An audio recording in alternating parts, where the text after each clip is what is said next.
Uniform civil code यानी समान नागरिक संहिता पिछले कुछ समय से काफ़ी चर्चाओं में है। आने वाली प्रतियोगिता परीक्षाओं में निश्चित रूप से इस बिंदु से सवाल पूछे जाएंगे।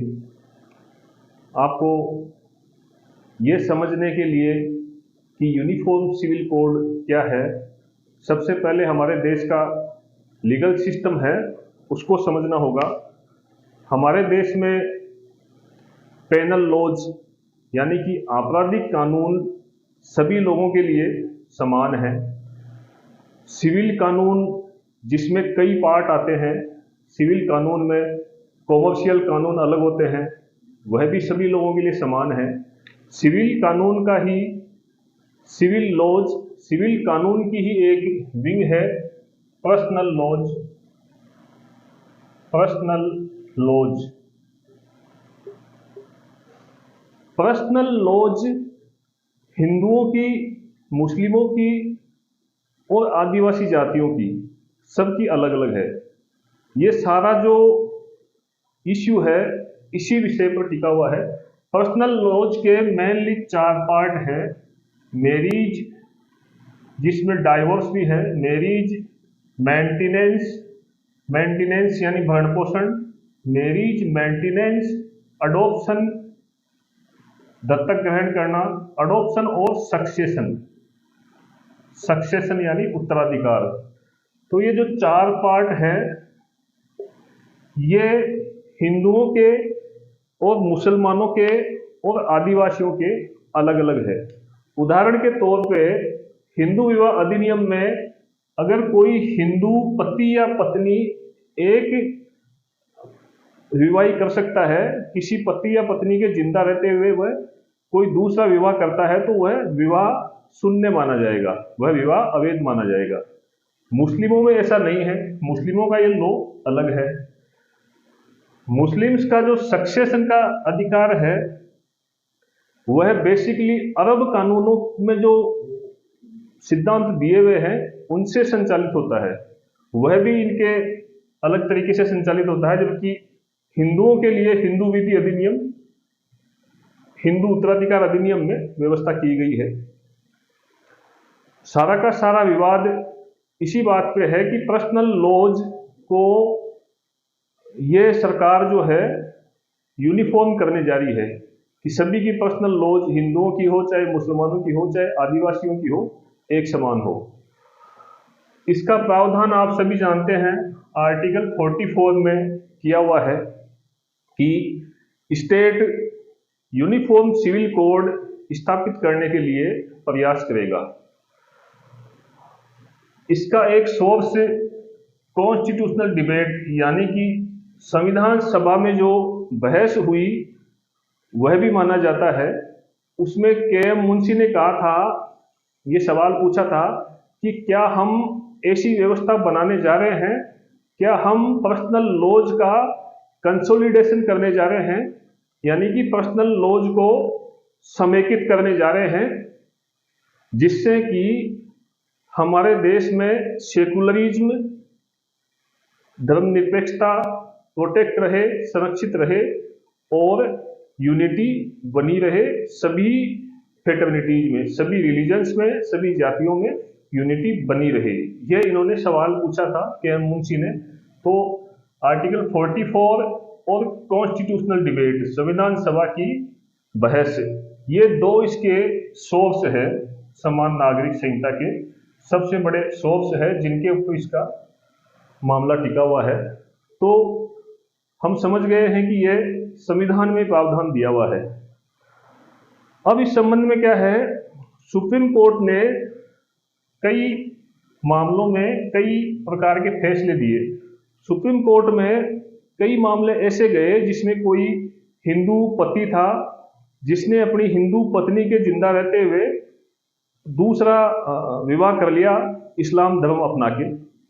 तो यह विवाद आया कि भाई ये जायज है क्या कि कोई आदमी अपना धर्म छोड़ के दूसरा विवाह करने के लिए दूसरा धर्म अपना ले। तो सुप्रीम कोर्ट ने विभिन्न मामलों में ये कहा कि ये चीजें गलत है, इस प्रकार की लॉ नहीं होनी चाहिए। तो एक सरला मुद्गल का केस था सरला मुदगल बनाम भारत संघ 1995 का। सरला मुदगल के केस में कहा कि भाई इतना समय हो गया संविधान को लागू हुए और अभी तक भी आपने यूनिफॉर्म सिविल कोड नहीं बनाया। तो इस केस में कहा गया कि ऐसे चीजें जो पब्लिक पॉलिसी के खिलाफ है, पब्लिक पॉलिसी के खिलाफ है, लोक न्याय के खिलाफ है, वे नहीं होनी चाहिए। जैसे एक से ज्यादा विवाह करना, इस प्रकार के कानून किसी भी समाज में हो, चाहे हिंदू समाज में हो, मुस्लिम समाज में हो, ये नहीं होना चाहिए। इसी से एक दूसरा केस भी जुड़ा हुआ है, जॉन वल्लामत्तम बनाम भारत संघ। जॉन वल्लामत्तम वर्सेज भारत संघ, ये 2003 का है। सेम यही बात इसमें कही गई। तो ये दो सुप्रीम कोर्ट के केसेज है जिसको देखते हुए ये जो समान नागरिक संहिता की मांग है और भी सुदृढ़ हुई है। इसी संबंध में एक एग्जाम्पल दिया जा रहा है आजकल गोवा का। गोवा में 1867 से ही एक पोर्तुगीज सिविल कोड लागू था। वहां पुर्तगाली सिविल कोड 1867 से लागू है। वहां चाहे ईसाई हो, हिंदू हो, सभी के लिए जो प्रॉपर्टी राइट्स है वो एक तरह से समान है। तो वहां कोई विवाद नहीं हुआ। तो जो यूसीसी के समर्थक है वे ये भी कह रहे हैं कि भाई गोवा में नहीं हुआ तो फिर क्या दिक्कत है। इसका जो कॉन्स्टिट्यूशनल फ्रेमवर्क है, इसमें आप एक चीज और समझिए, कंकरेंट लिस्ट यानी समवर्ती सूची। समवर्ती सूची की एंट्री है, समवर्ती सूची की एंट्री नंबर 5। एंट्री नंबर 5 यह राइट देती है कि पर्सनल लॉज को कोडिफाइड एक समान बनाया जा सकता है। समवर्ती सूची के संबंध में आप जानते ही हो कि केंद्र और राज्य दोनों ही कानून बना सकते हैं, लेकिन यदि दोनों में विरोधाभास हो तो केंद्र का कानून लागू होएगा। तो कोई ये पूछ ले कि यूसीसी क्या स्टेट भी ला सकते हैं, तो यूनिफॉर्म सिविल कोड स्टेट भी ला सकते हैं, उनको संवैधानिक अधिकार है। लेकिन स्टेट का यूनिफॉर्म सिविल कोड केंद्र से भिन्न नहीं होना चाहिए। इसी मामले में अभी अपना 22वां लॉ कमीशन चल रहा है। लॉ कमीशन जो है 22वां है। इन्होंने लोगों से सुझाव मांगे हैं और ये मुद्दा काफी बर्निंग इश्यू है। तो इसके पक्ष में तो मैंने आपको सब चीजें बताई दी। संवैधानिक प्रावधान है हमारे संविधान में, चूंकि लैंगिक भेदभाव, जेंडर डिस्क्रिमिनेशन को मना किया गया है, सेकुलर स्टेट माना गया है, धर्मनिरपेक्ष राज्य माना गया है, इसलिए संविधान में इसकी भूमिका है। इसके विपक्ष में यह तर्क दिए जा रहे हैं कि ट्राइबल्स की, आदिवासियों की अलग व्यवस्था है, मुस्लिमों की अलग व्यवस्था है, हम उनके पर्सनल मामलों में क्यों उलझे। तो पक्ष और विपक्ष दोनों को हमें कंसीडर करते हुए, दोनों को जानते हुए हमें अपनी समझ विकसित करनी चाहिए कि आदिवासियों के और मुस्लिमों के जो भी पर्सनल लॉज है उनमें ऐसा कोई कानून जो पब्लिक पॉलिसी यानी लोक न्याय के खिलाफ हो, जो मोरालिटी के खिलाफ हो, नैतिकता के खिलाफ हो, उसको हमें कोडिफाइड करना चाहिए, उसको हमें मैनेज करना चाहिए। तो सरकार को ऐसे कानून जो कि मुस्लिमों में या आदिवासियों में प्रचलित है, जो न्याय के खिलाफ है, मानवीय गरिमा के खिलाफ है, उनको अंकुश लगाना चाहिए इस सीमा तक, और सभी लोगों से राय करके यूसीसी लागू करनी चाहिए।